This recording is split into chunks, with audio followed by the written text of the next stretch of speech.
You know how some carriers give you so little for your older busted phone you just end up living with it? I don't think so. Verizon lets you trade in your broken phone for a shiny new one. You break it, We upgraded. You dunk it, doggy bone it. Slam it, wham it, strawberry jam it. We upgraded. Get a 5G phone on us with select plans. Every customer, current, new, or business. Because everyone deserves better. And with plans starting at just $35, better costs less than you think. All right, folks, today is Monday, January 3rd, 2022, coming up on Roland Martin Unfiltered on the Black Star Network. Senator Chuck Schumer makes it clear that it is time to carve out a voting rights exception with the filibuster. He said by January 17th, they are going to move to make that happen. And we'll discuss with our panel also on today's show. OWN has a new series, a documentary talking about the issue of Black women and infertility. We'll talk with the director of the documentary, Eggs Over Easy, plus actress Keshia Knight Pulliam, who's involved with it as well. She's one of the executive producers. Also, a new poll suggests the approval rating of Vice President Kamala Harris is up. But folks are not talking about that. But they always talk about when her numbers were down. A white woman in Louisiana was a judge, using the N-word. She's resigned. Shed a tear. No. Also, folks, Donald Trump's kids are refusing to cooperate with the civil investigation from the New York Attorney General. What's going to happen next in that case? Also, 2 new Black mayors in New York City and Atlanta. They have now taken over. Plus, Virginia Attorney General is suing a town for its racist practices. We'll tell you all about that. Plus, we lost some jewels. They've gone from elders to ancestors. We'll tell you about Max Julian, plus the last living parent of the 4 girls who were murdered in the Birmingham bombing. Folks, it is time to bring the funk on Roland Martin Unfiltered on the Black Star Network. Let's go. He's got it. Whatever the biz, he's on it. Whatever it is, he's got the scoop, the fact, the find. And when it breaks, he's right on time and it's rolling. Best believe he's knowing. Putting it down from sports to news to politics. With entertainment just for kicks, he's rolling. It's on go, y'all. It's Roland Martin, yeah. Rolling with Roland now. He's funk, he's fresh, he's real, the best, you know he's Roland Martin now.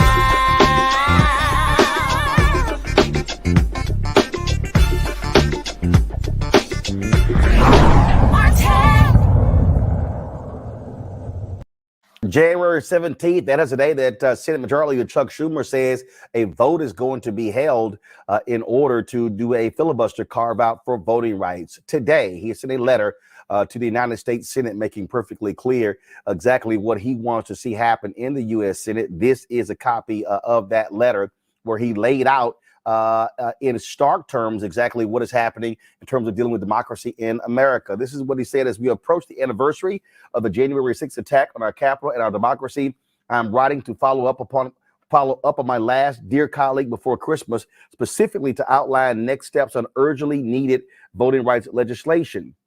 He makes clear that democracy held as a result of what happened on January 6th. But as he said, make no mistake about it, this week, Senate Democrats will make clear that what happened on January 6th and the one-sided partisan actions being taken by Republican-led legislatures across the country are directly linked, and we can and must take strong action to stop this anti-democratic march, specifically as we honor the brave Capitol police officers who defended us from those motivated by the big lie who tried to undo a fair and free election. Senate Democrats will continue to make the case for passing voting rights legislation to counter the Republican voter suppression and election nullification laws with the same anti-democratic motives born out of the big lie. Let's go to my panel who joins us right now. I want to bring all of them up. Dr. Avis Jones-Weaver, political analyst at the Omakongo Dibinga Professorial Lecture, School of International Service, American University. Reverend Jeff Carr, founder of the Infinity Fellowship in Nashville. Glad to have all of you. I want to go to you, Avis.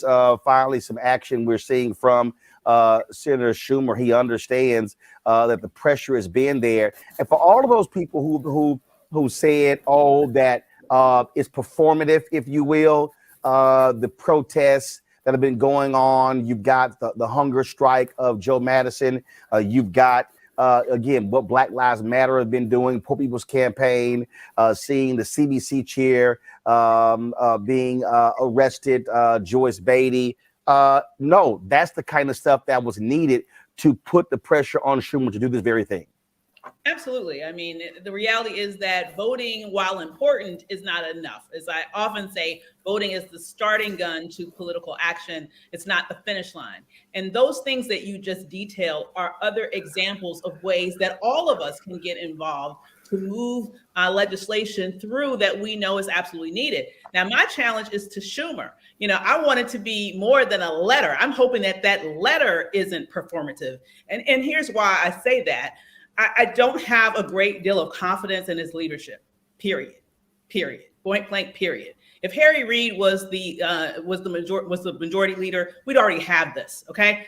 I just don't trust his leadership ability. So more than a letter, I want to feel confident that he's having the right discussions behind the scenes with those that have in the past stood in the way.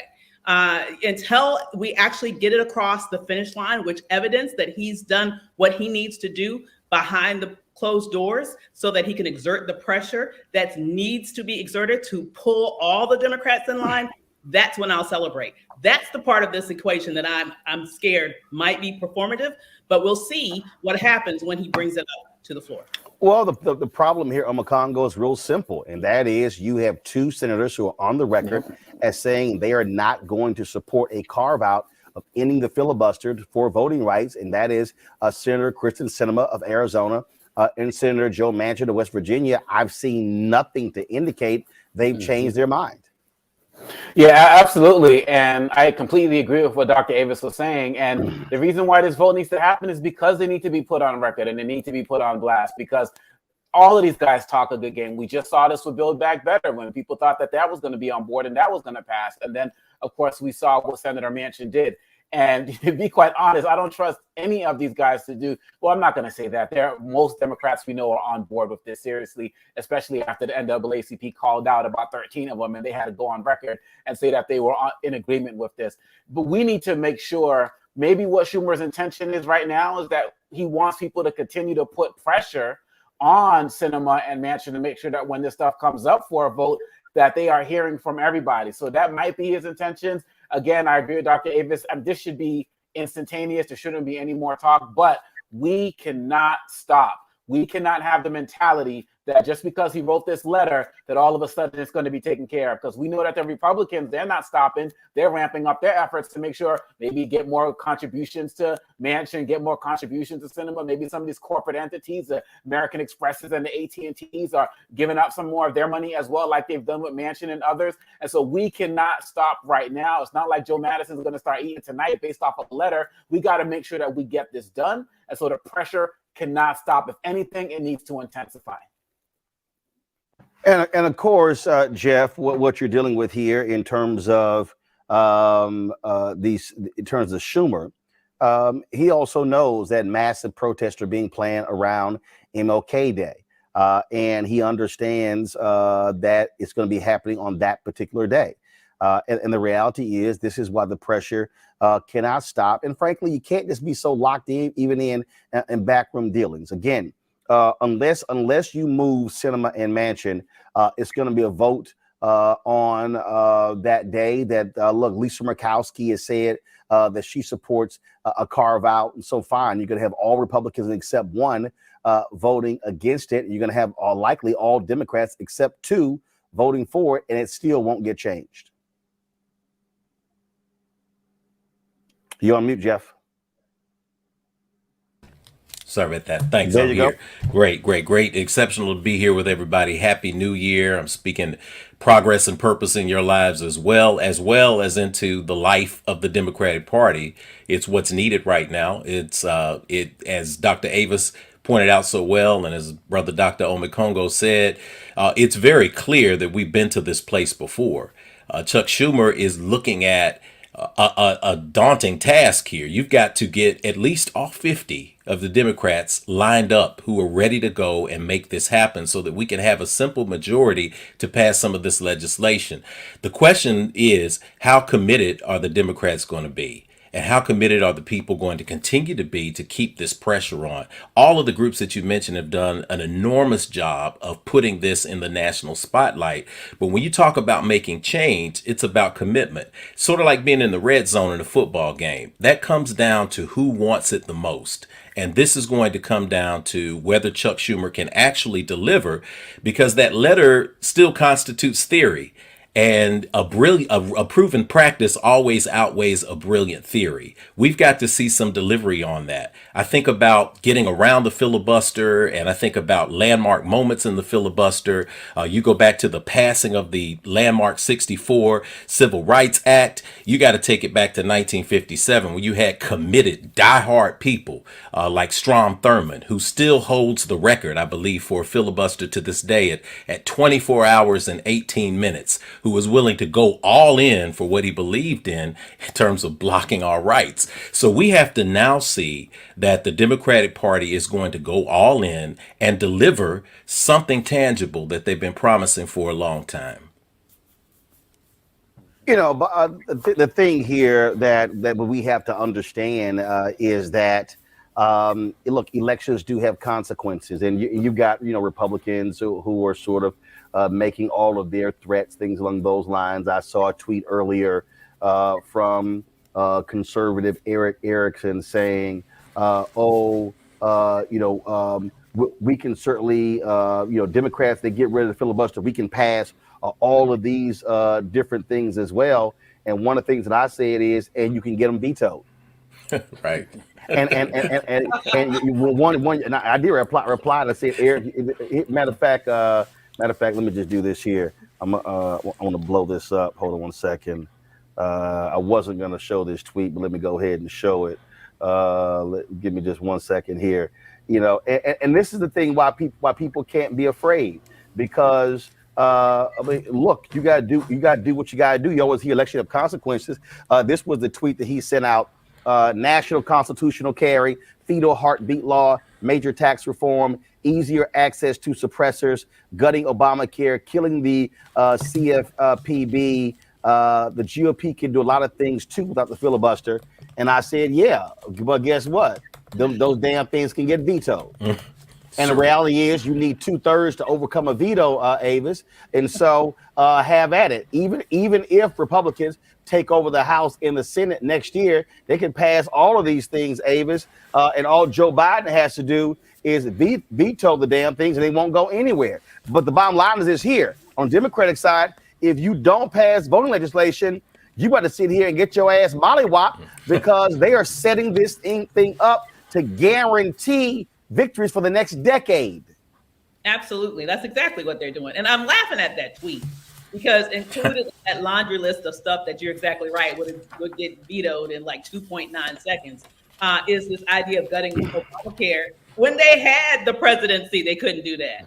So shut the hell up. You ain't fooling nobody. But this is exactly why you're right. We have the power. We won. We need to act like it, because the Republicans know how to bluster. They know how to talk a good game. Mm-hmm. The reality is that when they are in power, they do whatever the hell they want, mm-hmm. right? And then when the Democrats are in power, they try to threaten them. Well, if you do that, we're going to do this. Guess what? They're going to do whatever they want to do when they do have control of every realm of power that they can. And with this particular issue right now, as you've mentioned, with what's happened all over this nation, this is do or die, period. Not only for today, not only for tomorrow, but literally for generations. And also, let me remind people, Omakongo, that it was Senator Mitch McConnell who ignored the filibuster and put 2 Supreme Court justices on the Supreme Court, lifetime appointments, without a 60-vote threshold. That's right. And that's so they made an exception and did it 9 days before the election. Surely. Yep. after saying that Merrick Garland's election nomination was going to happen too close to an election. They're full of lies, not to mention all of the carve-outs that they've done for the budget, which over 150 times or something to that extent. Look, this is what they do. When they're in power, they do whatever they want. So we got Eric Erickson's tweet there, but they've always been acting as if the filibuster meant nothing to them when it means controlling their own agenda. And let's be mindful of the fact that all of these hundreds of bills that are being passed across these states are happening in these state senators that don't have a filibuster, and they're being passed by a simple majority. If it's good for the state level, it's good for the federal level. So look, really at the end of the day, these Democrats need to get online. Mitch McConnell and these Republicans, Romney, all of these guys, I mean, look, they are just full of garbage, and they will do anything to protect power, and they are simply making it easier for Trump to come back into office. Nothing Senator McConnell says needs to be paid attention to by anybody who says, oh, when they get in power, they're just going to do the same thing. Like you said, Roland, they've already been doing it. And the hypocrisy is glaring. And every single day they say, well, wait till we get it back in power. We saw what you did when you were in power, so we don't got to wait for it to happen later. You have clearly shown that you only care about the filibuster when it works, when you're not in full power. And that's when we have to call them on their bluff and move forward. They do not care. They have no concerns, no fear about breaking any institution. And look, the filibuster is not in the Constitution. So at the end of the day, we need to make sure that it's broken. Schumer needs to move expeditiously on this so we can make sure our voting rights are secure before we lose it all, like you said, for a decade or more. Then, Jeff, you got idiots like Sean Spicer, who is former White House spokesman for Donald Trump, who was fired because he didn't know how to wear properly fitted suits.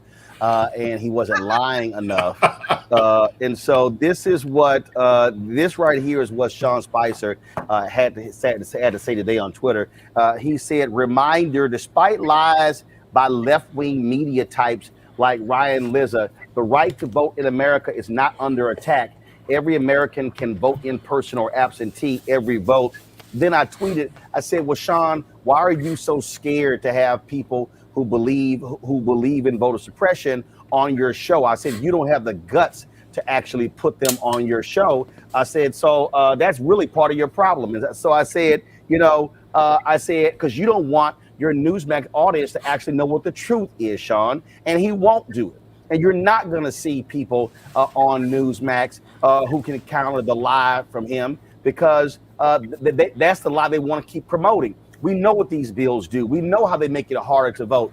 Man, they don't want the truth to actually be known. And these laws being changed also negatively impact white people. This is not just a black thing. We know how they impact Native Americans in critical states, Latinos, African Americans, but they also impact young, white, progressive voters as well. I think you're absolutely right. I think we've got to now contextualize the issue for the long game. We've been thinking about the short game and getting an administration in place and getting 4 years here or a 2-year term in the Congress in place, but we're not thinking long term. And I say we, imaginatively with the Democratic Party saying, how can we look at where we're going to be in 20 years? Because I tell you what, the Republican Party has done it. They have been doing it. They have been working on state legislatures over the last 20 years, securing the right to gerrymander, changing districts, voter suppression is hot and high. And this space here is where this is ground zero for the battle. And it's a comprehensive battle. I say that because a lot of the creative space that we burn up here is burnt on rebutting people, shaming people, and pointing out the hypocrisy of people, as we should, who will not listen to rebuttals, who have absolutely no shame, and who don't care that they're hypocritical. So they get criticism and they don't care because they're laser focused. You got a cat like Mitch McConnell. Oh, he's an awesome example of an old antebellum gentleman that sat on the front porch and picked his teeth while people were out there in the fields working all day. He looks people squarely in the eye. He told the whole world, I am 100% focused on stopping Joe Biden's administration. He told us exactly what the agenda is. The question is, it goes back to what both Dr. Avis and Brother Dr. Omitongo just said. we've got to really now step it up, because lies are the dominant order of the day, and the Republican Party doesn't care, because they are operating with the philosophy that if you lie enough consistently, people will believe them, and people who are supporting the Republican Party and their current agenda to not only block things that will help people in general, even themselves, when you talk about poor and rural whites, when you're talking about that philosophy, you've got to continue to lay on the work that are being done by grassroots organizations, and most importantly, the hierarchy of the party, because something's going to have to change if we're going to combat people who have no shame, who have no guilt, but who are also laser focused on message with one goal and one agenda, and that is to dominate and suppress everybody else. See, the thing that I don't understand is, and again, it's called Civics 101. There are three branches of government, okay? You have federal, executive, and judicial. Now, what Eric Erickson said, Republicans, oh yeah, you get rid of filibuster, we're going to do this. Okay, well, here's what we know. They changed the rules to get two hardcore conservatives on the Supreme Court, stole one of the seats from President Barack Obama, who frankly was not aggressive enough. He should have appointed a black woman to the seat and really set up a protagonist-antagonist thing here by having all these old white men say no to the first black woman ever appointed to the Supreme Court. But I digress. But here's the whole deal here. As I said earlier, okay, Republicans, y'all can take control of the House and the Senate. We got the White House. So if you Democrats, you focus on controlling one of the three. You either control the House, the Senate, or the White House. And guess what? Whatever they do doesn't matter. They can have a Republican president, a Republican House, but if you control the Senate, no bills get passed. Look what happened when Democrats control the House. What, 300-400 bills got passed? Mitch McConnell said, I'm not bringing up any of those. And so I don't understand what the fear is. And so, yes, is it possible? Is it possible the Republicans could have all three branches, the House, they can have the House and the Senate, the White House, and also if you do that, you do control the federal bench with your appointments. But that's why elections matter. That's why you get your ass out there and you motivate your base and you hit the ground. That's why you spend the resources. But I'm sorry, I come from, and I'm straight up about power. I'm about power. Either you use the power or you don't. I remember watching the movie Ford versus Ferrari, and this guy came into the garage and he was complaining about his sports car. And the Christian Bale, who played, I forgot the driver who he played, but he said the problem with your car ain't the car, is you. You, in order for your sports car to work, you got to drive it like a sports car. He said it ain't a Buick.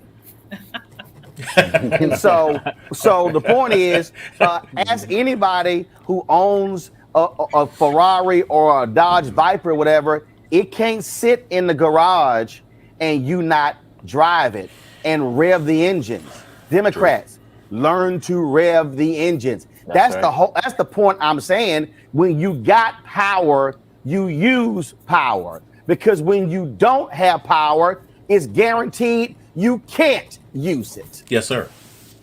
Yes, sir. That's right. Yes, sir. One of the things that you pointed out, Roland, if I can jump in here, you used a movie about racing. The great Mario Andretti, who is probably considered one of the greatest racers of all time, said something that I always remember. He said, anytime you reach a point where you say everything is under control, you're not going fast enough. So when we get these letters from Schumer and we say, hey, we're going to get this, it's going to work out, we got this, we're going to do that. That to me sounds like, oh, we got this under control, but we're not moving, and we're not moving fast enough. We're not only not moving and revving the engines, but we're not getting in the race and gunning it to the floor. Anytime you run into that wonderful nexus where you have the House, you have the Senate, and balance in the Senate and the administration, I guarantee you, if the shoe were on the other foot, there would be so much legislation rammed through in a small amount of time that there would be nearly a revolution the next time there was a midterm election. So That's what happens when you have control. And if we have truly good legislation that we know is going to benefit people, and we know we have an opportunity to push it through, you've got to actually make that rubber meet that road right now.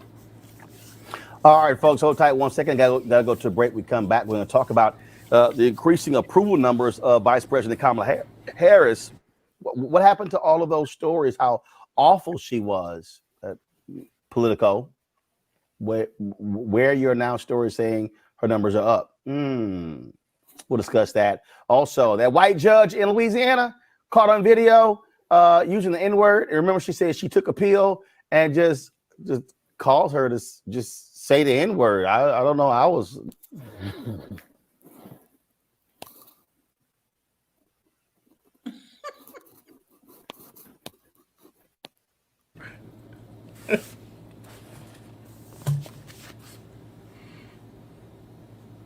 Sorry, folks. All right, looks like I was muted there. We good?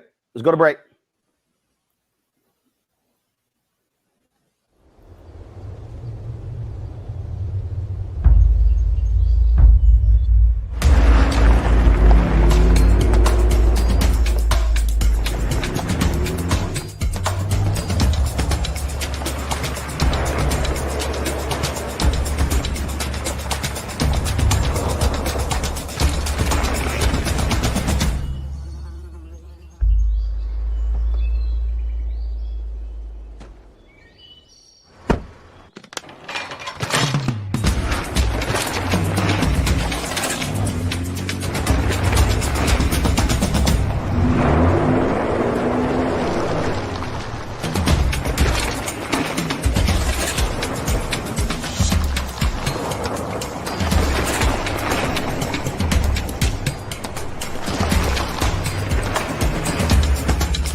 Folks, Black Star Network is here.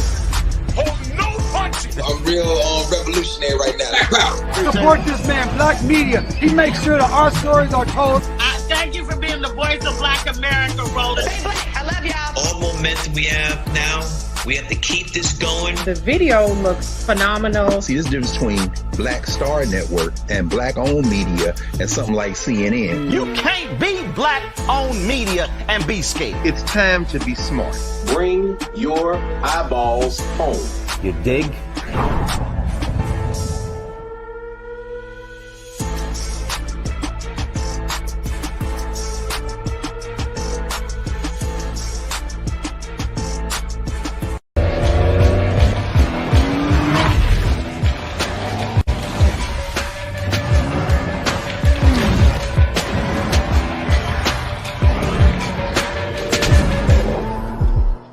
My name is Latoya Luckett. Yo, it's your man Dion Cole from Blackish, and you watching Roland Martin, Unfiltered. Stay woke.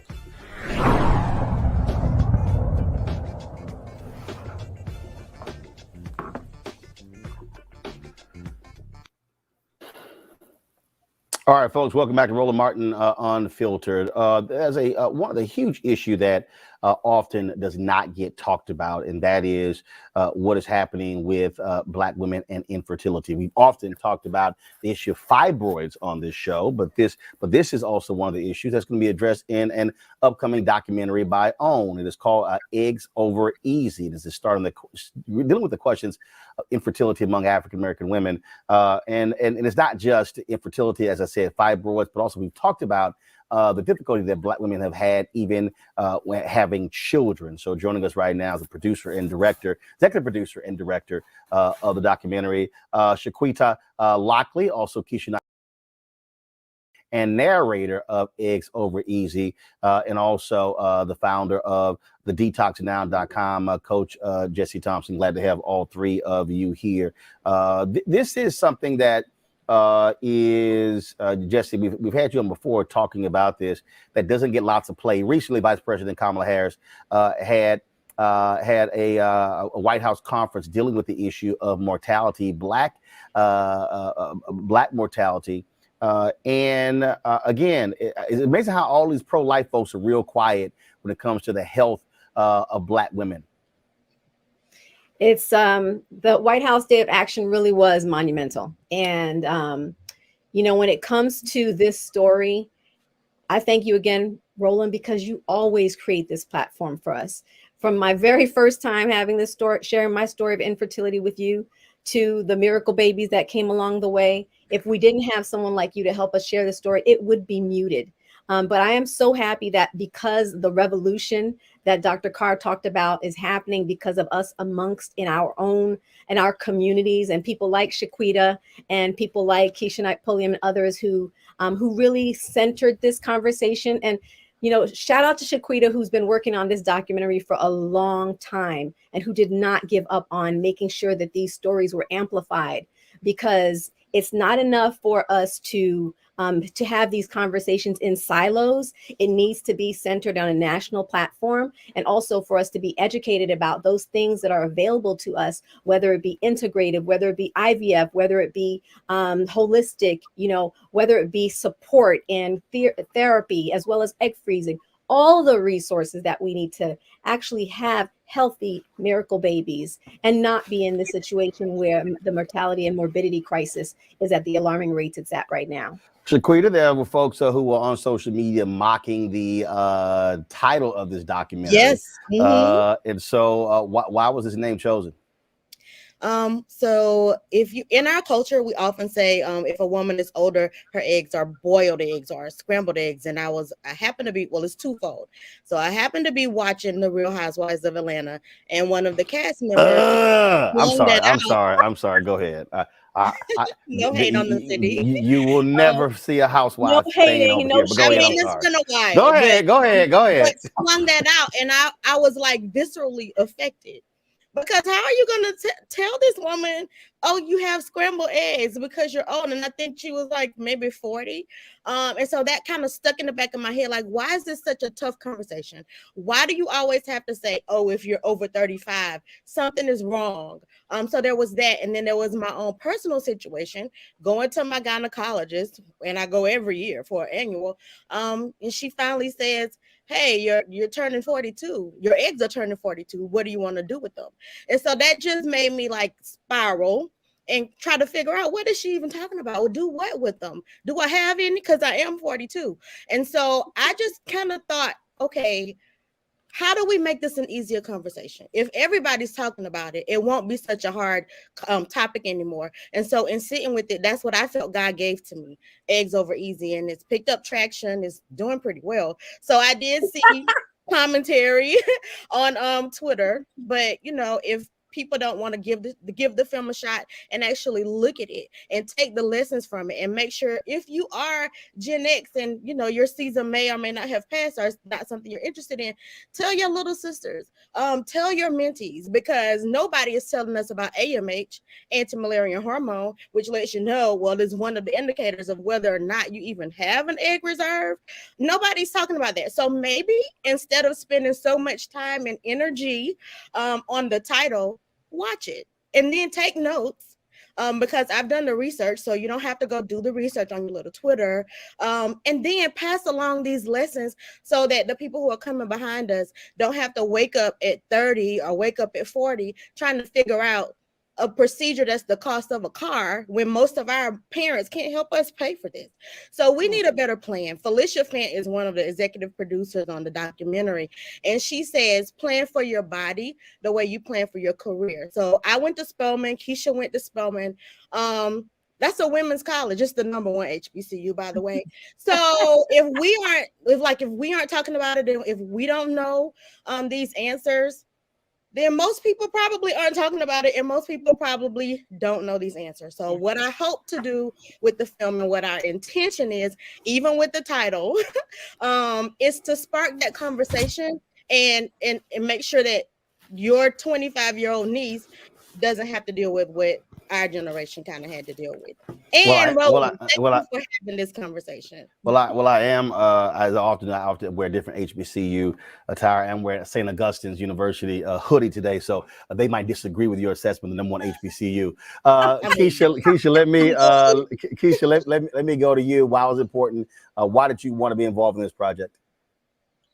You know, it was really important to me for a variety of reasons. The funny thing is that we started this so long ago, right after my daughter Ella was born. So she was born and she's almost 5. And really, it started out as just me supporting someone that I love, Shaquita and Felicia.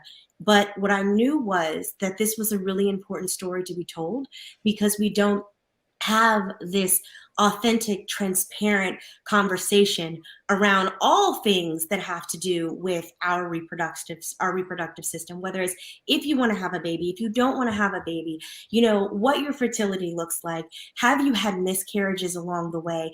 Like, these are such subjects that come with so much misinformation and so much shame, that one of the things that are really important to me in what I do is ensuring that I use my platform to for good, use my platform to put information out there specifically for Black women, because I am a Black woman and I am a mother to a little girl who will be a Black woman. So it was a no-brainer when, you know, Shaquita first approached me about this. I was like, okay, Spesh. So outside of having gone to Spelman, we're both Delta. She's my Spesh. So, you know, I had a little bit of obligation because she was like, Spesh, I need something. I was like, what do you need? Okay, is how it started. But she knows that there's nothing that I wouldn't do for her. And it was my honor to not only narrate this film, but also become an executive producer and even share my story. You know, like Shaquita and everyone has already said, we're taught about our career. We're taught about, you know, it's kind of crazy. You spend your first half for your life trying not to get pregnant, and then the second half trying to, and never does it occur to you that it may not happen as easily as you think it will. So it was important for me to also share my journey and, you know, where I stand, because the other piece is you can be in a place in your career where you say, you know what, I know I want children, but I know I don't want them today. So what does that look like? And I think the biggest thing is making sure that women feel empowered, that whatever your decision is, whether it's to have children, to not have children, to wait, to freeze your eggs, whatever that looks like, you know, it's your uterus and your choice. And recently I posted something, because especially in my position, people always want to have assumptions about what's going on in your body. And I just had to tell people, like, just back up off my uterus. It's really that simple. Your uterus is no one else's business. Now I want to go to questions from my panel. First off, Avis, what you got? Hello, ladies. Thank you so much for developing this documentary and really bringing this much needed topic out into the light. My question for you is, you know, what are some of the things that you have found? I know for me specifically, the statistics around maternal mortality as it relates to Black women are absolutely shocking. Yeah. But when it comes to this issue of infertility, do we see a similar level of disparity between Black women and having to struggle with the issue of fertility as compared to other women, and particularly white women? For example, are we much more likely to struggle with this? Or is the issue that we're much less likely to be able to move forward with the actions that are necessary in order to possibly overcome it? Well, I want to start with something. I think it's twofold. I think that a lot of it is the access, the resources, and the knowledge around the subject. And that's really what we're trying to shed light on, because yes, there'll be a disparity specifically if the information isn't disseminated to all people.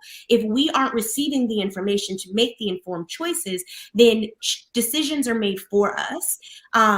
You know, when we could have had something different to do and a different input, but we didn't know how. So I'll let, you know, Shaquita chime in with the statistic piece of it. But I think that, you know, that disparity is paramount. Yeah, thank you, Keshia. So if we're just looking at numbers, Black women and Black people in general, you know that we have medical disparities. If you look at 243%, which is the maternal mortality rate, like we're dying about 3 times more often than a white woman. If you look at the cost of having to pay for IVF, even if you have a great job, if we're making 61 to 62 cents on the dollar of a white man, then is it really apples and apples? No, it's not. It's apples and oranges, because we're not even at the playing field to even have the money to go and have these procedures done. So it's both. It's definitely in terms of IVF and how we even find information. Do you have a doctor who looks like you? Do you have a doctor who is listening to you? So we have a segment of the film where we just talk about doctors not listening to Black women. We could probably do a Google search and get millions of hits. I talk about Serena Williams because she is like famous with a huge audience, and it didn't matter. And none of that mattered because her skin was Black and the doctor still didn't listen to her. So yes, to your question. Yeah. Jeff, I was going to say, if I could chime in real quick on that. Go ahead.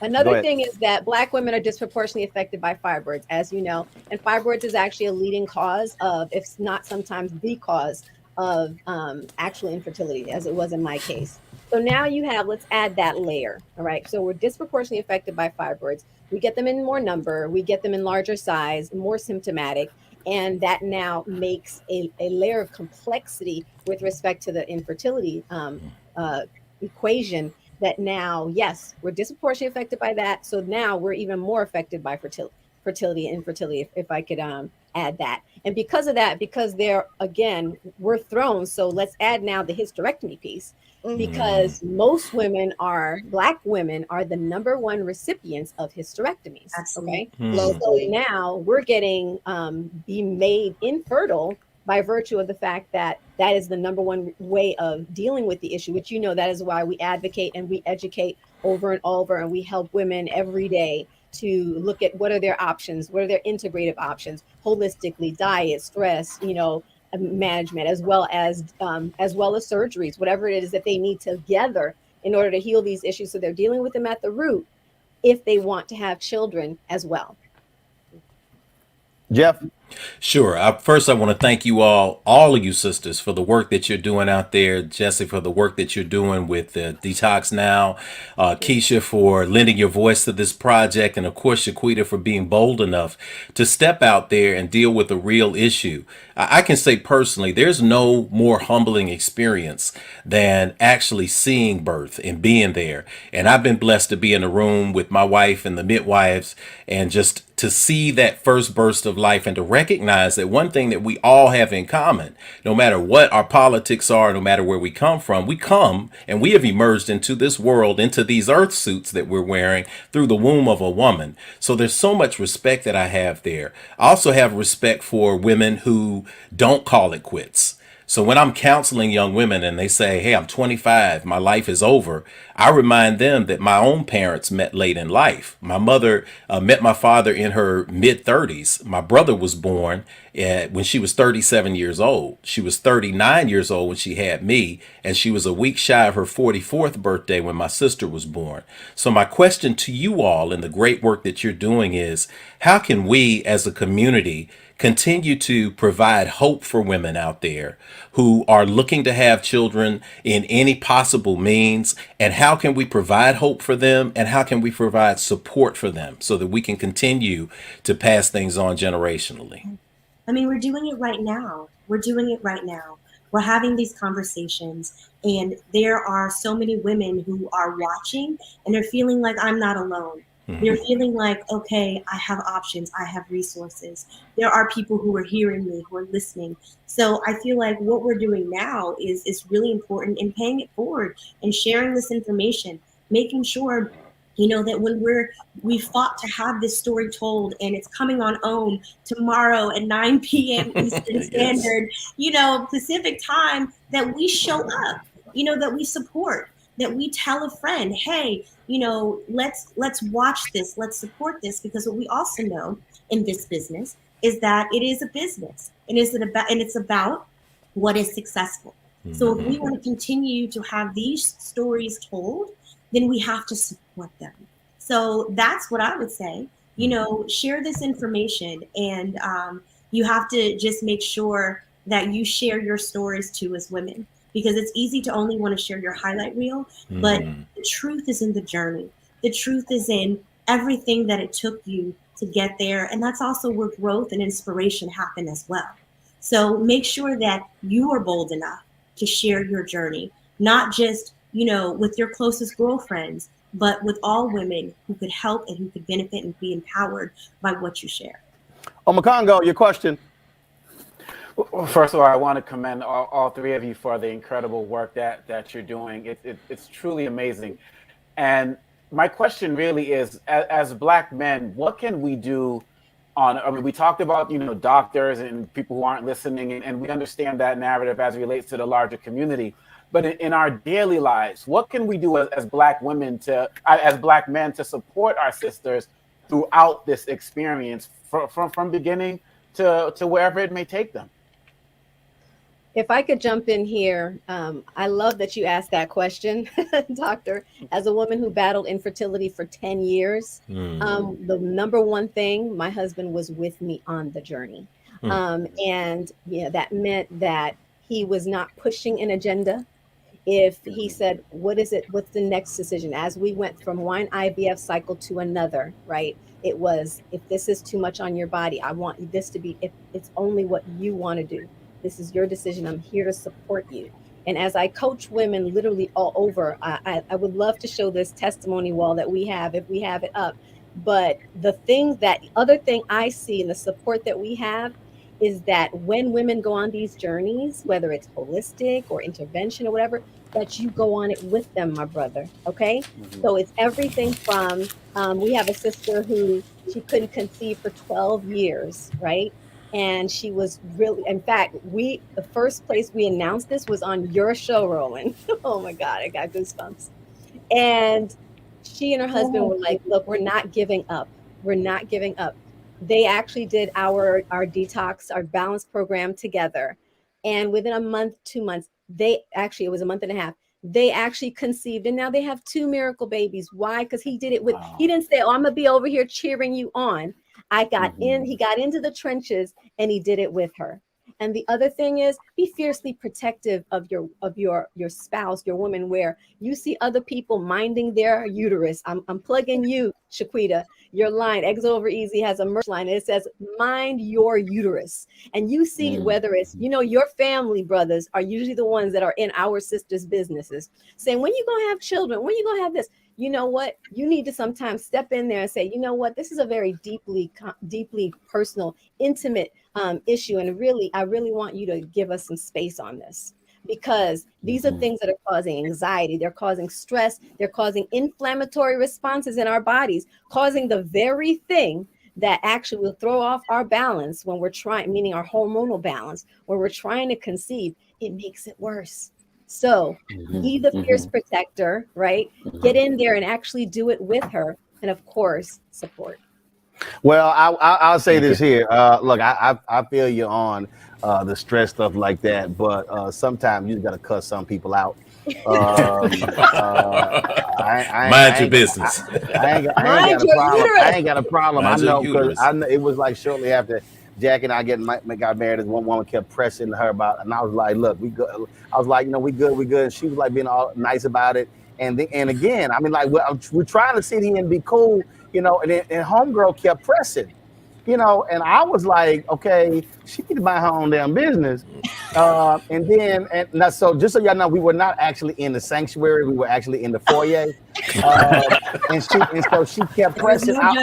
She kept pressing. Finally, I was like, yo. And I was like, hey, we fucking, you straight?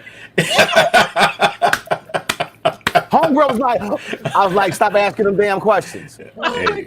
She ain't asked that question again. And that's that. Last time she asked that question. Yeah, I like, God know I'm gonna cuss somebody out. So I don't know why we like faking the fun. Yes, that's exactly what I did at the Church Without Walls. I didn't care. Sir. That woman is watching, damn well I was serious when I told you that too. All right, Eggs Over Easy on 9 p.m. Eastern tomorrow. I appreciate it, Shaquita, Jesse, and Keshia. Thanks a lot. Good seeing all y'all. Thanks for having us. Thanks for having us. Folks. Take care. That's right. Cuss folks out at church if you need to. Yes, sir. All right, we'll be back. Some breaking news about Congressman Bobby Rush, who is, we'll tell you about him when we come back on Roland Martin Unfiltered on the Black Star Network.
Amber Stevens West. Yo, what up, y'all? This is Jay Ellis, and you're watching Roland Martin Unfiltered.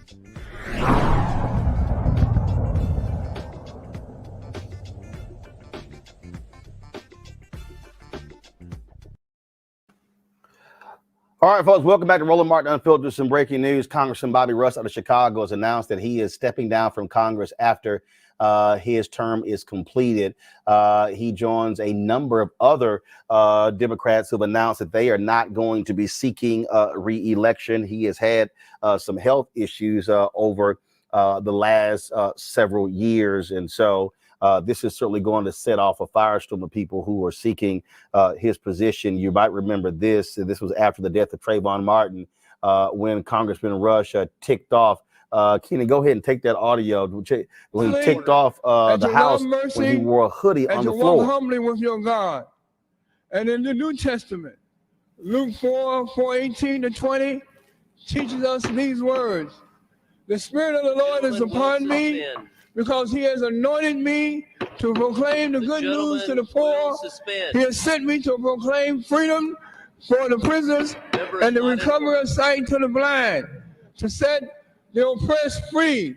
I urge all who hear these words to heed these lessons. May God bless Trayvon Martin's soul, his family. The member is no longer recognized.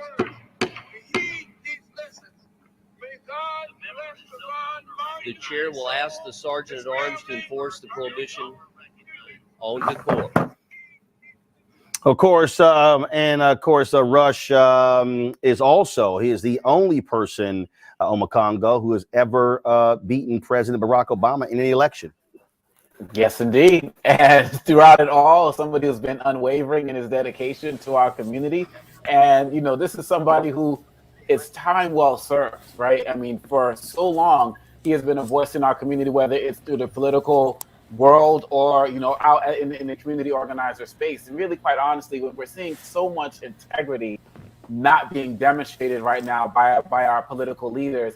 And some of these guys who are retiring, I can't wait for them to be gone. But when you look at somebody like him, we have to remember that really at the end of the day, to do something like that, you know, out of respect to Trayvon Martin and his family and to call attention to this, something that he's done his entire career. And we need that type of integrity now more than ever, because we're still being assaulted, we're still being killed, we're still being slaughtered in the streets. And no matter what people try to draw attention to, or in terms of diverting the attention to something else and saying it's not that important, he stood there in front of everybody and made that point, and has done it on multiple occasions. So I want to commend the brother for everything that he's done to be a role model in our community. And again, it's time well served, and I hope that his integrity continues to live on in others who have come after him.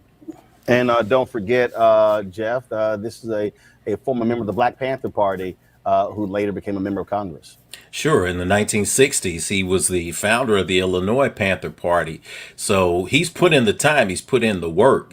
It's great to hear him in that clip that you showed, because it shows that eventually you reach an age where you just don't give a crap anymore. You just don't care. You're ready to say what's on your mind. You're not going to let anybody stop you.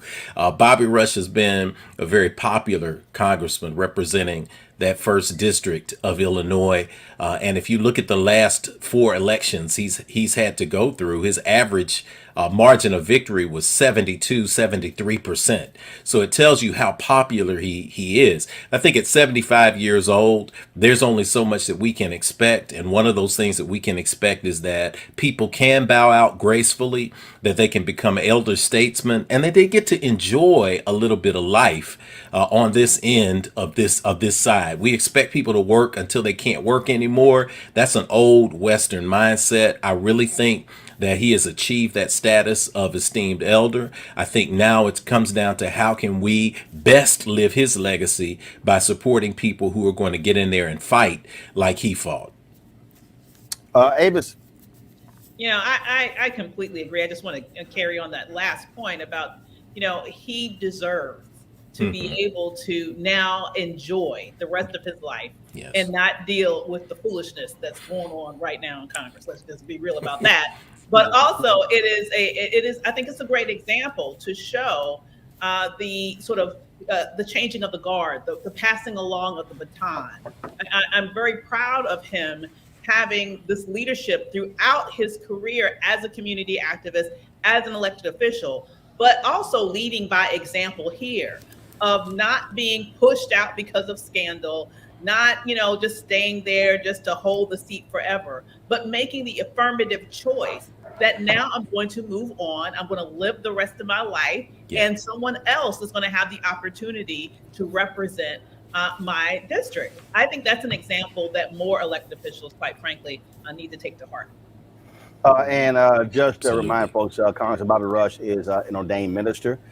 He said it's going to continue his ministry work, and this marks when his term is up, it will mark 30 years in Congress. He was first elected in 1992. Wow. He's 75 years old, and so he is stepping down. And so certainly good luck to him.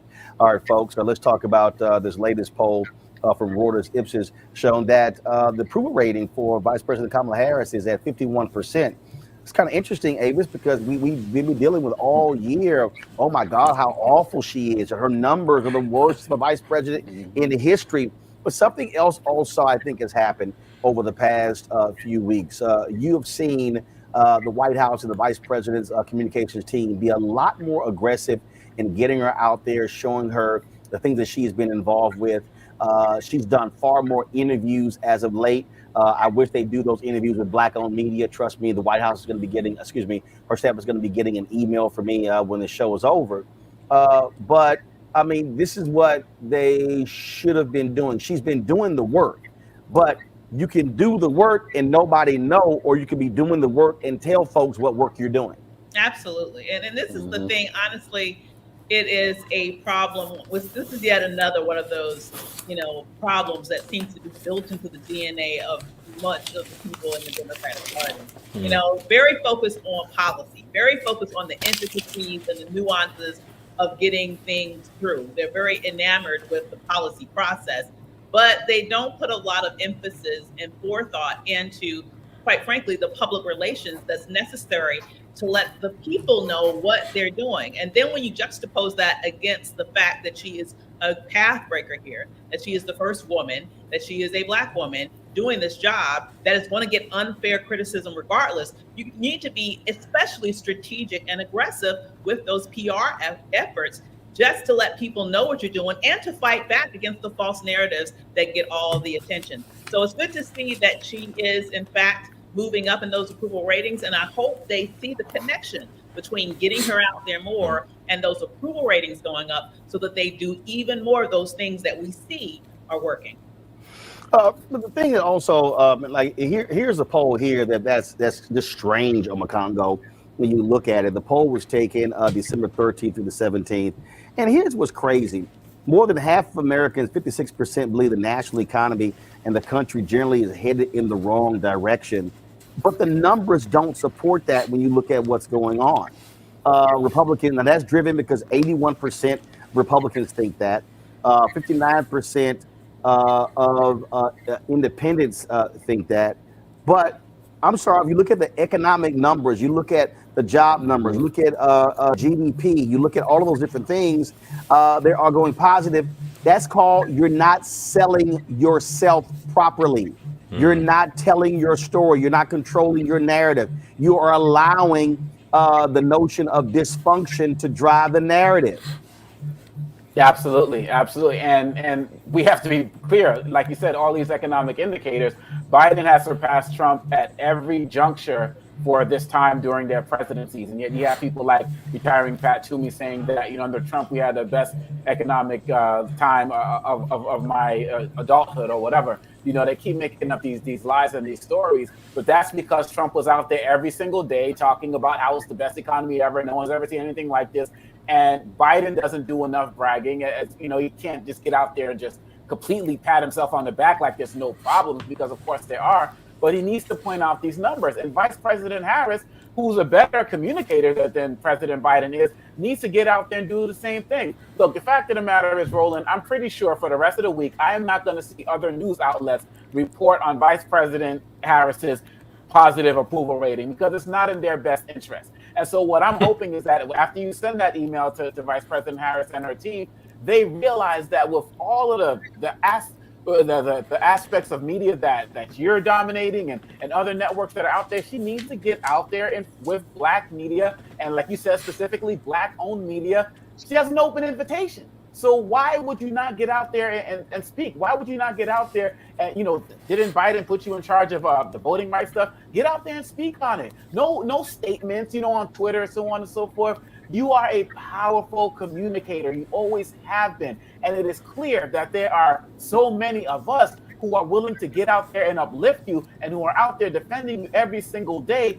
Get out there and give us more stuff to talk about, because we know what you're doing, but you got to let the world know too, and silence those haters. We know a lot of haters are going to hate anyway, but just get out there and speak the facts so we can get out there and buttress those facts with you as well. Again, if you don't tell your story, Jeff, somebody else will.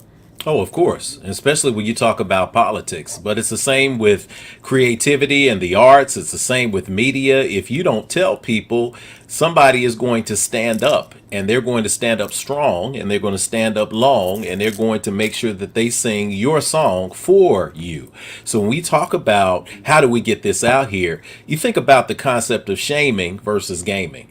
So I think when you talk about Democrats, we spend a lot of time shaming when the Republicans are spending a lot of time gaming. And they recognize something very, very powerful about the psyche of the American people. And that is that perception is as real as reality, as long as you continue to drive the same message home. We have long seen the myth of meritocracy in America destroyed.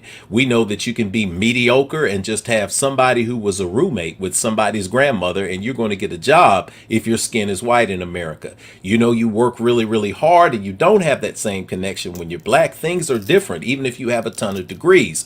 So we have to get to the point where, as you said, as everyone has said, to echo what everyone has said, we're absolutely right. It seems as if we should be invited in, or the White House staff should just tune in to RMU every night and listen to us and watch the chat screen, and you would solve 90% of America's problems with just plain common sense. But when you talk about how to get this message out here, you've got to make sure that you put people in a space where they can experience the authenticity. And one thing that you can say about Republicans, and you can say that about conservatives, you can say that about people who, whatever party they have, as we find ourselves at the crossroads where we really might see the possibility of white minority rule emerge tremendously in America, we got to start looking at how strongly they're putting out that message. And that message is an authentic message. We don't care about you. We want to preserve America. We want to make America great again. We want to make it so that we're on the Wheaties boxes and everybody else has a towel over their arm. We're going to say that honestly and boldly. And guess what? They're being authentic about that, and people are responding to that authenticity. On the other hand, we've got an accomplished person like Vice President Harris, who is out there getting taken down with words and images by people who are laser focused on tearing her down. So the White House has to respond, has to turn around, and the number one space you've got to do that is at home. We talk about that on this show all the time. We say, bring your eyeballs home.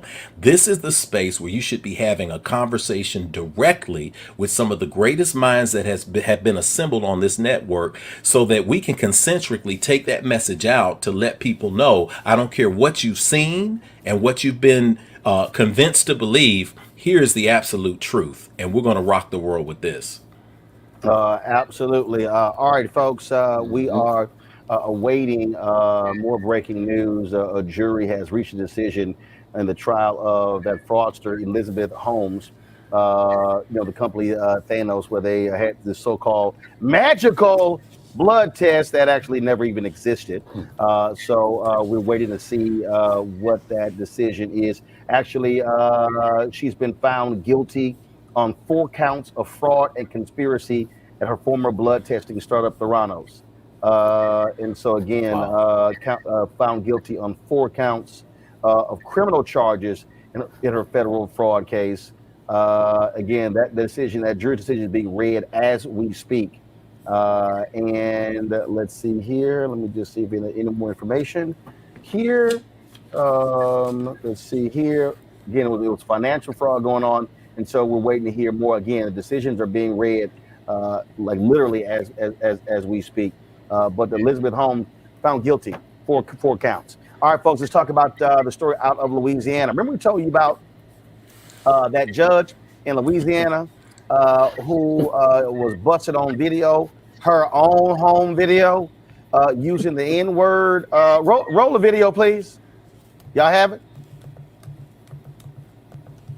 Oh, shit. The mom goes, why are the lights to your When I truck pull on? up in the whip, they be saying, God damn. Why are your lights on? They're like, pull up. And mom's yelling, nigger! Nigger! Oh, kid, we have a nigger. It's a nigger. Like a roach. Look, oh, that's me. No, that's I came from the backside. Look, he trips over the He trips twice.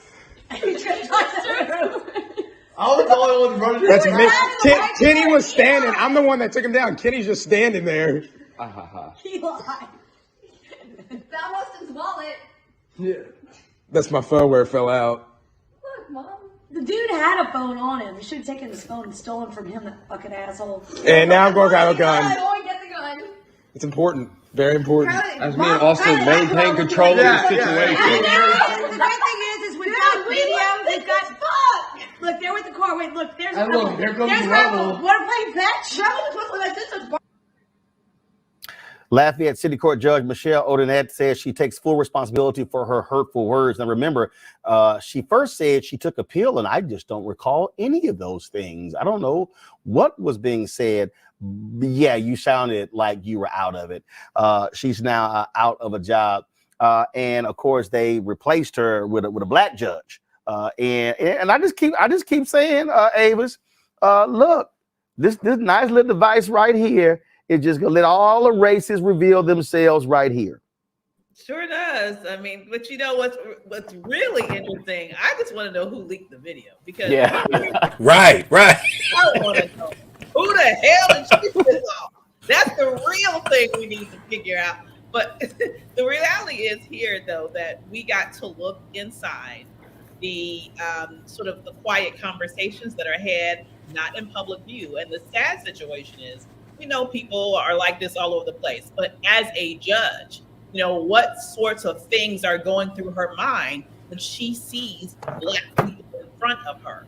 And this is why it was important for her to resign, because how could she move forward in credibility and say that she is an impartial judge, even when she's in her home using this? That's where she feels the most comfortable. So you know she's saying what she really thinks. But once again, it makes me wonder who the hell she pissed off. But somebody leaked that. Yeah, and you're right. I mean, and that's the thing. What this reveals, Omakongo, is what's going through your mind. That determines how your judicial rulings. Absolutely. And look, I'm not a lawyer, but I've watched enough Law and Order episodes, you know, to know that when you get exposed in ways like this, all of your past stuff's got to get reviewed too. I mean, people need to be looking at this woman's record to see what patterns of bias have existed in her cases. Because really, at the end of the day, it's not just enough for her to resign. There need to be some other types of consequences, being disrobed or something. You can't do something that egregious, as Dr. Avis was saying, as a judge, and just walk away. It's not like you're just working at like CVS and somebody says something to you at the cash register and you start cursing them out. You are a judge who takes an oath to be impartial and all of that, and it clearly shows that you are a racist. So there needs to be a deeper investigation into her past cases to see where biases are. And to be quite honest, she should face penalties in terms of being disrobed and not have the opportunity to practice in any way, shape, or form. Because I don't know how it works with judges, but we see it with enough police officers who do something racist or do something extremely inappropriate and they resign and then they go right down the street and work somewhere else. Is she going to move to another county and be a judge there as well? That shouldn't be allowed. And I'm just glad that whoever she pissed off let the world know who she really is. So thank you. Jeff is all about, again, snatching that law license. That's the key. Well, that's the big key. And I triple down on what Dr. Avis and Brother Omakongo said. You also need to check your friend circle because, baby girl, somebody ratted you out badly. You must have done, I don't know what you did, but they put you out there. I'm kind of glad when I see incidents like this happen. Ice Cube had an album, Death Certificate, and one of the songs begins with, "Here's what they think about you. Here's what they think about you." Mm-hmm. It's good to know what people think. And it's good to catch them in spaces where they feel comfortable saying something. To the credit of the person who shared, they may very well be, not to presume too much, but they may be very well one of the white allies that we talk about. And we talk about, hey, what can we do behind closed doors? And one of the things that the late Dr. Francis Cress Welsing used to say is that if you're white and you want to help make a change, you've got to tell black people and other people what is said in the room when there are no other black people there. So if you're in there, you got to do that. So this may very well be a case of that. We also have to see what the real long-term consequence is going to be. It was brought up that you got to review her caseload. You got to look at her decisions. You got to see how race and sentencing could have been a very well a factor. It's got to hurt her in her pocketbook at some point.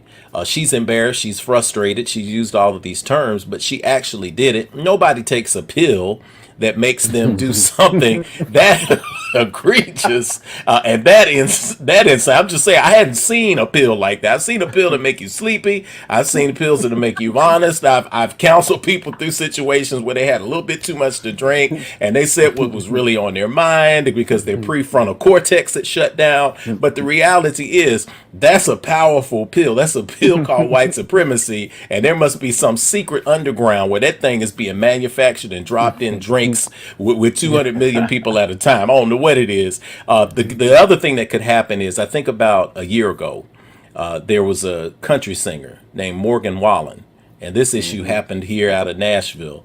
He got caught on a security camera using the word. He was drunk and he was just going in. He got caught.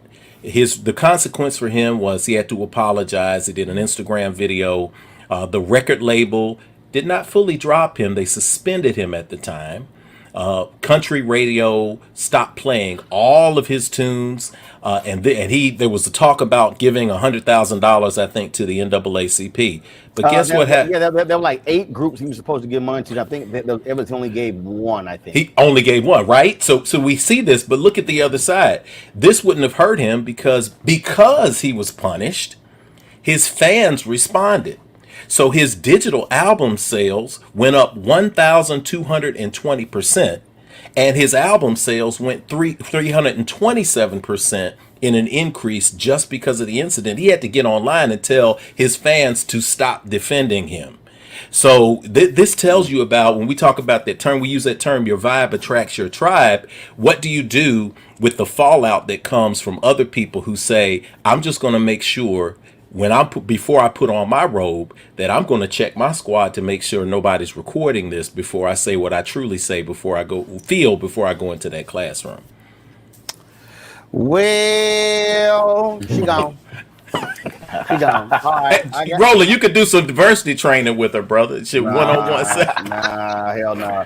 She needed business from hashtag team. She needed business from hashtag team whip that ass. That's it. All right, y'all. Gotta go. I gotta go to a break. I'll be back on Roland Martin Unfiltered.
It's time to be smart.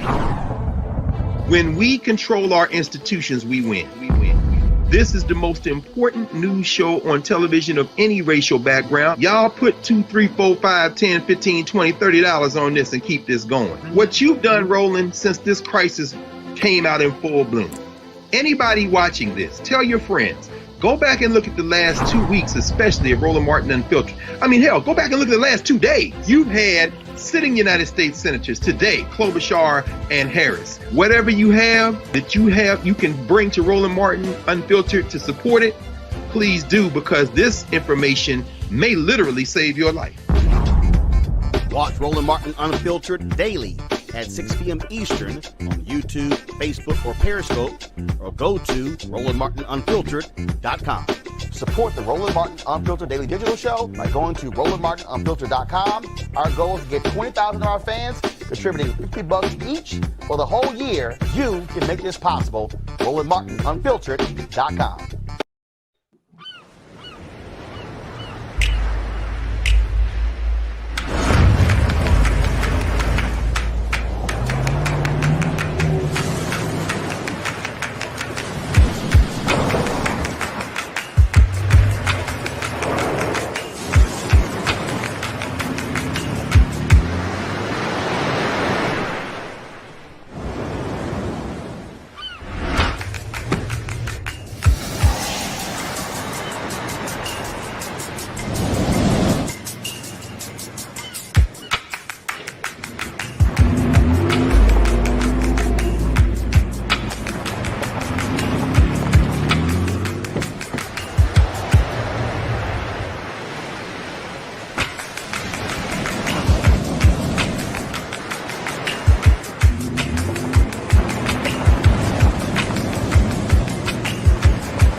Hey, I'm Amber Stevens-West. Yo, what up, y'all? This is Jay Ellis, and you're watching Roland Martin Unfiltered.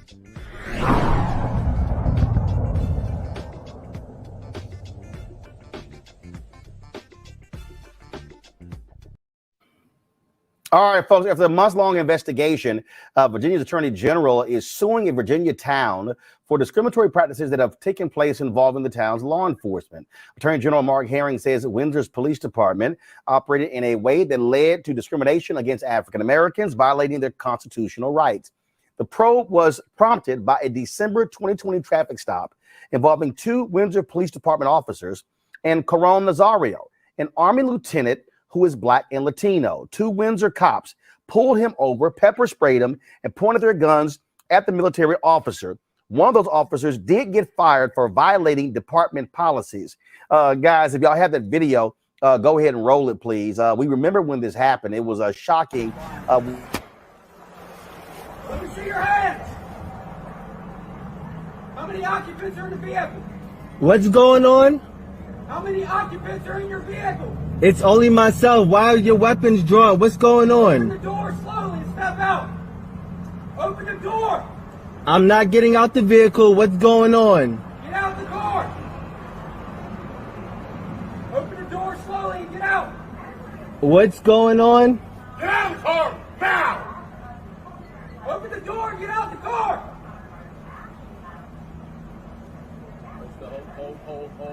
Hold. Keep your hands outside the window.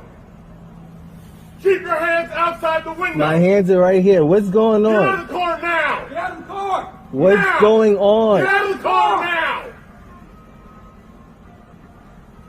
Get out of the car now. I'm serving this country and this is how I'm treated? Yo, guess what? I'm a veteran too. I'm going to obey. Get out of the car. What's going on? Get out of the car now. What's going on? What's going on? You're fixing to ride the lightning, son. I'm sorry, what? Get out of the car now. What's going on? Get out of the car now. Get out of the car. Sir, just get out of the car. Work with us and we'll talk to you. Get out the car. You received an order. Obey it. I'm honestly afraid to get out. Can I ask you what's going on? Get out. What's going on? What did I do? Get out now. I have not committed any crimes. You're being stopped for a traffic violation. You're not cooperating at this point right now. You're under arrest for a traffic. You're being detained. Okay, you're being detained for a traffic violation. I do not have to get out the vehicle. You haven't even told me why I'm being stopped. Really? Get your hands. Get out of the car now. Get out of the car. Get your hands off me, please. Get your hands off me. You know what? Get your hands off me. Get your hands off me. I didn't do anything. Don't do that. Sir, get out of the car Don't now. do that. Hey, get Don't out of do the car that. now. Don't do. Look, I'm trying to talk get out. to you. Okay. I'm trying to I'm talk. gonna talk to you. Get out. Just get out of Relax. my car. Can you please Get out. relax? Can Get you out. please relax? Get out of the car right now. Now y'all remember that was the video that he was recording from his car. This was the video that came from one of the body cameras as well, and you see them approaching the car. I remember this was crazy when this first happened, Davis. And the action should be taken against them by the Attorney General because what they did was unbelievable. And again, the guy was like, he was getting conflicting information. Show us your hands, but then open the door. He was like, what? I can't do all y'all keep saying.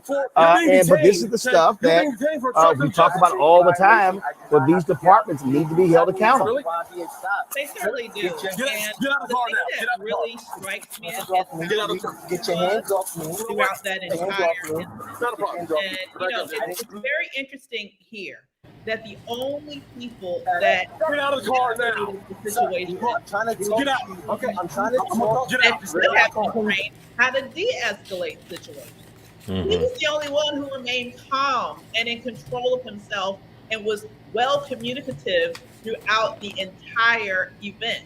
That's a level of just plain, I don't even know, just maturity that those officers were incapable of. So absolutely, I'm hoping that everything is thrown at this town in terms of suing the town and figuring out what else can be done to make sure that not only those officers, pay the price. And I believe that they've been fired, at least one, as I recall. It's been a while since I've seen that in the news.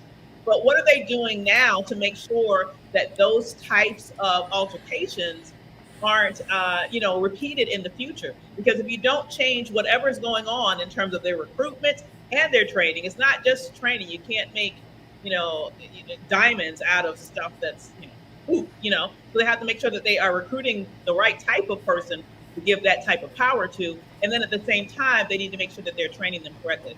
Because I am not sure that that same thing wouldn't happen again. Why wouldn't we think it would happen? It wouldn't happen again. Talk about this absolutely crazy. When you see that, and Congo, this also goes to show why a George Floyd Justice Act is so important to get passed by Congress. Absolutely. And this is also something that Vice President Harris can be out there speaking about, right? Because we need to have that legislation passed as well.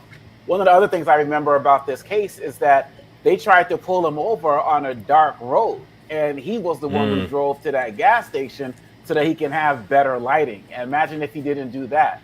I know that if I was in a situation I've been in situations like that, but I'm sitting here saying to myself, when I'm watching the video and they're saying open the door and at the same time keep your hands out where we can see them, imagine if he had turned to take off that seat belt and what they were waiting to light him up. They were waiting to light him up. No. They actually said it. Yeah, you're gonna feel the lightning. Feel the lightning.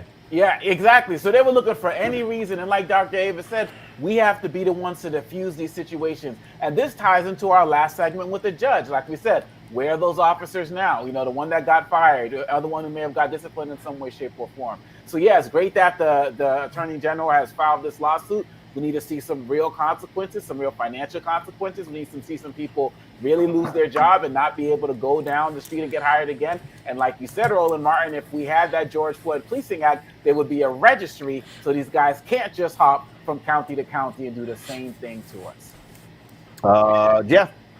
Yeah, sure. First off, I always try to tell people, my kids ask me, what am I afraid of? I usually just say I'm afraid of underachievement, or I'm afraid of not doing the best that I could do in life, and instead of circumstances and situations.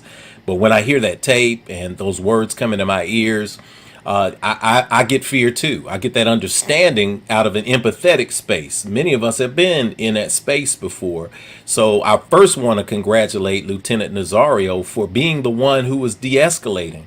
That was a unique situation. You have an officer screaming at you 5 or 6 different things at the same time, also promising that you're going to feel the lightning.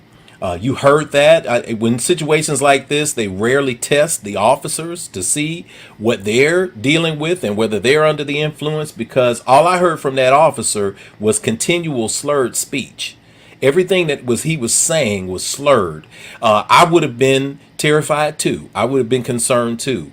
I don't know if I would have kept it as calm. I don't know if any of us could have kept it as calm as Lieutenant Nazario did. Maybe that's a testament to his military background too, because even when he told them and acknowledged that they were afraid, that he was afraid, they said, "quote You should be." When you face that, when somebody tells you, when somebody has the gun on you, and you're staring down the barrel of the gun. I don't know how many of you have had that experience of staring down a barrel of a gun. I have personally. There's nothing like that. And when somebody is expressing intent to light you up, to stay calm like that, we've got to give him his kudos. I think the Attorney General is right for bringing this suit against the town of Windsor. They're asking for some very concrete things. They're asking for a court order that will make sure that they follow the rules that they're supposed to follow, not just with the Constitution, but with any federal act that is going to get passed in any time, any period coming soon.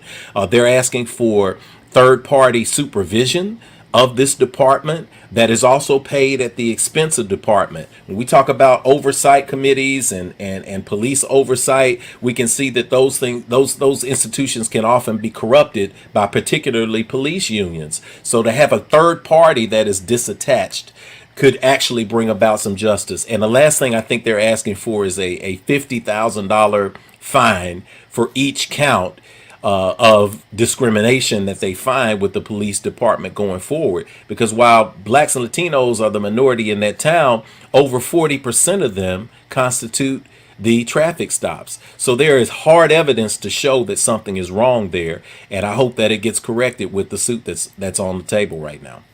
All right, folks. So speaking of a lawsuit, you've got New York Attorney General Letitia James, who has issued subpoenas for two of Donald Trump's children to testify in the civil investigation. But Donald Trump Jr. and Ivanka were like, nah, we ain't answering no questions about their father's real estate company. Lawyers for Trump's family, they're blocking James from speaking with their clients. And last month, Trump sued James in their civil probe, trying to get it stopped. They accused the New York Attorney General of participating in partisan politics. I know it's a civil trial. I say arrest their asses. I'm so sick of these grifters. I'm so sick of these grifters. All of them. Donald Trump Jr., Ivanka Trump, Erica Trump, they grifting daddy, all of them. Absolutely, man. And look, we see all this talk about, the insurrection and how, Trump could come back into office. And I keep saying, what's going on of all of these New York investigations? There's civil investigations, right. There's criminal ones. I mean, all of the things that they've did, money laundering, like all of these things, and nothing is happening. And I'm like, yo, if they could just expedite those joints, we wouldn't have to worry about Trump in 2024. And I'm just saying, it's just when these guys will continually obstruct justice in every way, shape, or form, whether it's relating to the company, whether it's relating to how much they knew about what was going on with the insurrection, they cannot keep getting away with this. And I so much applaud Sister James for everything that she's doing. And yes, I know they can't report every single step of these investigations to us, but really at the end of the day, these guys have been doing this for decades. It's not like it's brand new. And folks in New York have always known what's going on. Well, what was it, the former mayor who said, I know a con when I see one? They got all of this stuff, man. And so, yeah, I guess justice is supposed to move in the proper way, not be expedited. But these guys are corrupt in every way, shape, or form. And Ivanka and Jared, her husband Jared, tried to play it off by looking all calm and not being all boisterous like Don Jr. and they're like, but they're all the same, man. It's a criminal enterprise, and they need to be held accountable civilly as well as criminally. So I'm hoping that this moves a little bit faster in 2022. Absolutely. All right, folks, got to go to a break. We come back. Our Fit Live Win segment with the Diet Doctor, Dr. Terry Starks. He says, look, forget everything that you hear. You want to lose weight, you've got to eat 5 times a day. And he said, forget all that crap, not eating after 8 p.m. He said, no, the key is getting your five meals in. He'll explain next. Roland Martin Unfiltered right here on the Black Star Network. Our first show of 2022. Back in a moment.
supplement have always been essential.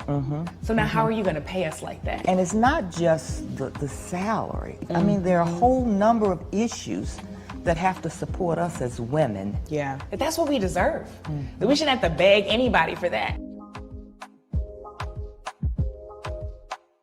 And I think that we are trying to do our best as a generation to honor the fact that we didn't come here alone and we didn't come here by accident. I always say every generation has to define for itself what it means to move the needle forward.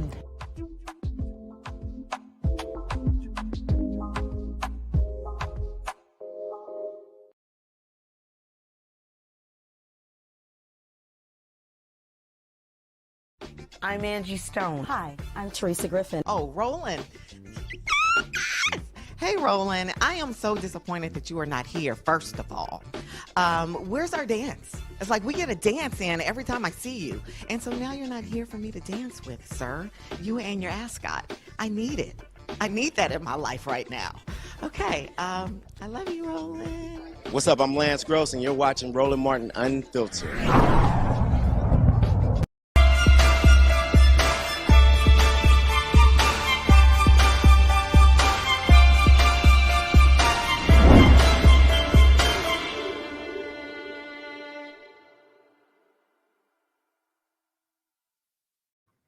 All right, folks, it is January 3rd, first show of the year. And of course, as always, folks, they want to start anew. They got resolutions. They're trying to change what to eat. They're trying to change workout, all kind of different stuff.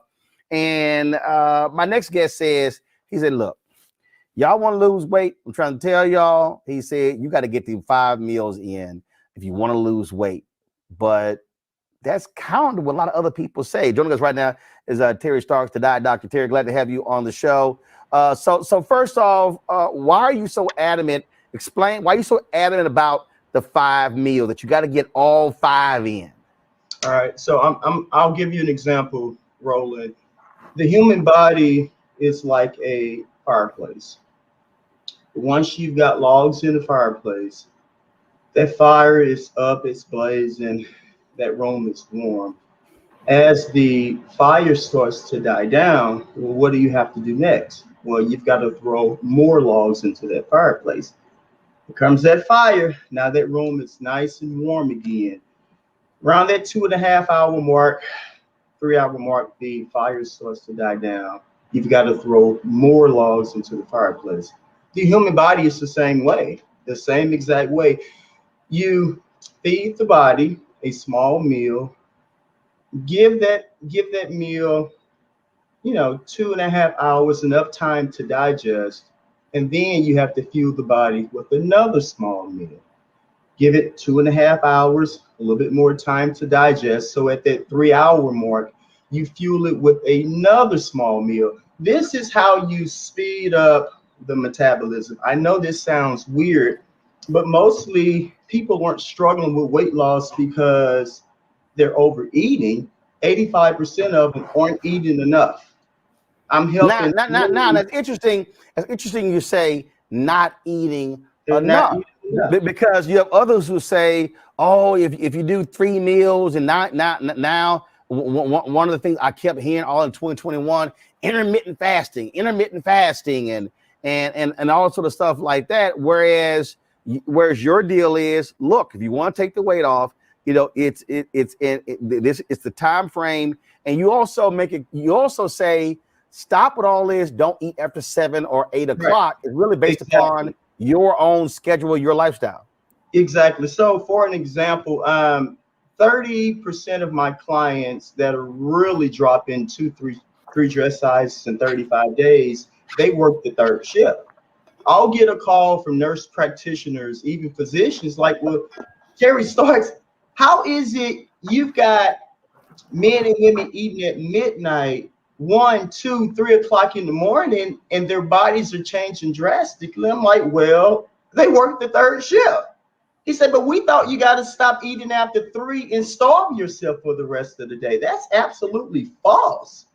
My clients that work overnight, they're up eating, and generally they're sleeping during the day. The body doesn't really tell time. It just wants to be fueled. And again, Roland, I want to say this. I'm 50 years old. I've been maintaining my weight loss since 1988. Make sure, can you hear me, Roland? Yeah, we can hear you. Now, Terry doesn't post a lot of photos of him on social. This is a photo he posted from October. And so just so y'all might be thinking, man, well, you know, what does this guy look like? Well, that's what it looks like. Go ahead, Terry. Right. Thanks, Roland.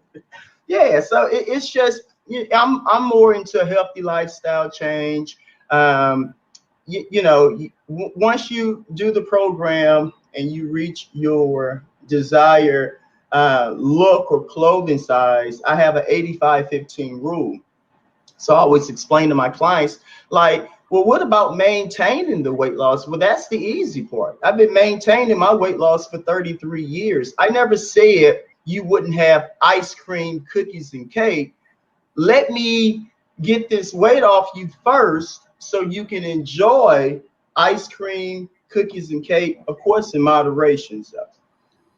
So the thing is, and so like here's a photo of a brother you work with, you had posted on social media, and one of the things that you do, you want your folks taking photos shirt off and shirt on, because what you focus on is how do your clothes fit.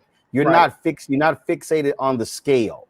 Exactly. Explain I'm that. more interested in the image in the mirror and not numbers on the scale. Nobody would know what you weigh unless you tell them. And honestly, Roland, we're not judged based off of what we weigh. We're judged based off of how we look. My job is to make sure you look amazing. Once we're finished, well, whatever you happen to weigh is what you weigh. It is what it is. To God be the glory. But I guarantee you, you will look phenomenal. That's the key. You know, one of the things that when I was late last year working out, losing weight, and folks were like, oh my God, I mean, you lost so much weight. Really, it wasn't, you know, it was, people kept saying, man, you gotta be exercising. We've had numerous people on the show. You're not losing weight because of exercise. You're losing it because of your diet. And I think the first week working with you, I think I lost either 9 or 11 pounds that week. And the thing that was weird about it, because you also make it clear you got to drink lots of water as well. That by measuring, you know, by measuring the food in terms of ounces, the vegetables and the chicken, whatever, and eating every 3 hours, it didn't give me these long gaps of 6-8 hours where, oh my God, I'm really, really hungry. And that to me, so it wasn't like I was starving. I was replenishing myself, so I was always full, versus before I would have these long stretches of working and going, and then all of a sudden I may not eat for 9 hours, and then now it's like, man, you want to devour everything in front of you. Exactly. So that's going back to that fireplace mentality. I like to keep fueling the body, you know, and you can't eat 5 humongous meals in a day. That's impossible. Your stomach ain't that big. But you definitely can eat 5 tiny meals. And it's all about portion control. You know, another thing too, I teach my clients, focus on yourself. Everyone's body is different, and therefore the journey may be a little bit different. A lot of people get discouraged because they're seeing somebody else lose weight faster than them. And it's okay. It may take you a little bit longer to get the weight off. You're still going to get it off. There's a lot of variables we have to take into consideration. Health complications, age, you know, there's a lot of things that can slow the process down. But the way the human body works, if you're fueling the body, clean, healthy meals, if you're doing something to stay active, the human body is forced to slowly transform. It's a scientific guarantee. Questions from my panelists. I'll start first with Omakongo. Can I borrow an ab or like, Yeah. I'm just saying it help a brother out this new year. Well, listen. Here's the thing: you have a nice six pack. You've got a layer of fat covering it up. We'll just strip the fat off you so you can show your abs. Everybody has abs. Everybody has it. So to that end, what my question would be for people, we understand when you talk about like not making New Year's resolutions, it's about the lifestyle. Yes. But when you talk about what are some of the types of food that you feel your clients start to stop eating first in order to get them on their path? Is it more sugar stuff, more sodium? What are some of the things that get them started on the right path of meeting these goals? Well, the first thing, I do like to eliminate a lot of the sugar out of my diet and a lot of the sodium out of the diet first. But it's all mental when it comes to the weight loss. Let me give you a great example. When it comes to hot wings, there's a lot of different hot wings. There's mild wings, barbecue wings, there's hot wings, there's Thai wings, there's lemon pepper wings. Even when it comes to eating unhealthy, there's a huge variety. So you have to have that same mindset when it comes to eating healthy. So on my fish weeks, well, there's a ton of different ways I prepare my fish. I'll use the oven. I use my air fryer. I'm old school. I still have my George Foreman grill. I use my outdoors grill. I use the stovetop. It's all about being creative. And I get it. Eating healthy can be redundant at times, but I don't eat food because of the taste. I eat for the beneficial factors. I eat for, having perfect health and looking good and feeling good. We just have to be a little bit more creative when we're making the healthy choices. That's the key. I'm going to go to Avis. Hi there. So in terms of making that mental shift that you spoke about, what do you think is one of the things, the tips that you can give people in terms of getting them out of the habits that they have sort of ingrained in their lifestyles for potentially decades before they met you? I think. Well, the first thing, we have to be patient. Yeah. The second thing, you have to look in the mirror. The scale can say whatever it wants, but honey, the mirror always tells the truth. That mirror won't lie. It's just being patient and being consistent. All I'm doing, if I'm even doing anything different, with all the people that I'm transforming, first of all, I'm holding them accountable, and I'm teaching them how to compete against themselves. Compete against the person in the mirror. That's it. And that's what everybody's doing. That's why the weight is coming off. That's why the inches are melting. That's, she only lost, that's one of my sister Greeks of Sigma Gamma Rho. She only lost, 12 pounds in 35 days. But how does she look? She only lost 12 pounds. Mm-hmm. The mirror never lies. The scale can say whatever it wants. The mirror says she looks great. Jeff. Yeah, first off, Dr. Starks, I want to thank you for the work that you're doing. Obviously, you're living and walking in your divine purpose, and that's what we need more of all around the board. What I found, I know that the 5 meals a day works because of the stimulation of the metabolism, and it's a consistent thing. And if we don't eat, we starve ourselves, and our bodies end up storing fat because they think it needs the energy. That hurts us in the long term. But the 6 most dangerous words that I've encountered with people, I ain't got time for that. Right. So when you hear that, I know you've heard that a lot, but for people who are watching or who may be thinking, I want to do something to not only lose the weight, but I want to be able to keep the weight off and build a lifestyle of consistency. So for people out there who are looking at building something that's sustainable, what tips do you have to give to people who want to get started and be able to create a diet that lasts, especially if they have to also prepare for their family and kids? Well, so when I put new clients on my program, the first thing I explain to them is, listen, everybody in the household can benefit from healthy eating. Mm-hmm. Everybody can benefit from healthy eating. I just signed up a housewife, she's a size 18. I guarantee you I'll get her down to a 14 in 35 days. Guaranteed. That goes without saying. Her husband is like, well, I want to lose weight too. Mm-hmm. And I say, well, listen, if you eat with your wife, you're going to slowly lose. He said, well, no. I want to do more than lose weight. I want a six-pack. I said, okay, well, I have to create something specifically for you. Now you're speaking my language. He's like, no, I want the abs to pop. But as far as in the household, everybody should be eating healthy in the household. Mm-hmm. Everybody should be eating healthy. And that's always been my number one rule. It just depends on what a person's goals are. You have to figure out, what motivates you. For me, I lost 9 family members because of poor eating habits growing up.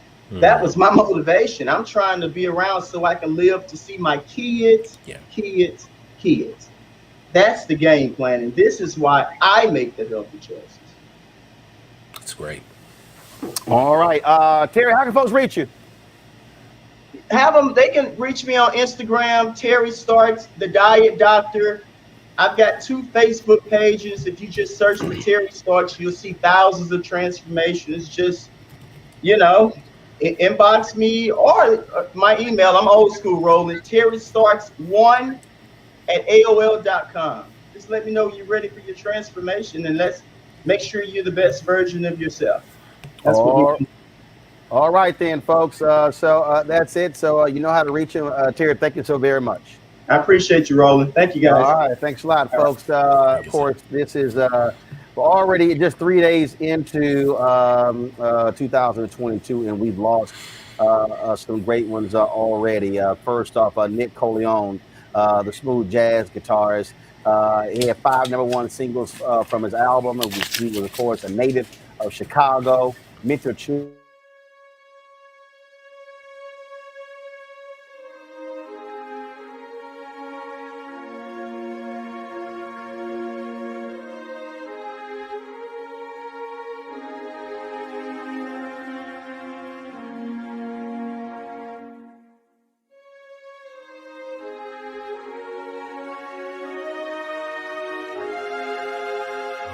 Last living parent of the 4 girls who were killed in the Birmingham bomb. Maxine McNair's daughter. First of all, Maxine McNair was 93 years old, passed away in Birmingham. Her daughter, Carol Denise McNair, was 11 years old when a KKK member placed a bomb at the 16th Street Baptist Church that killed her and 3 other girls. Maxine McNair was a school teacher for 33 years in the Birmingham public school system.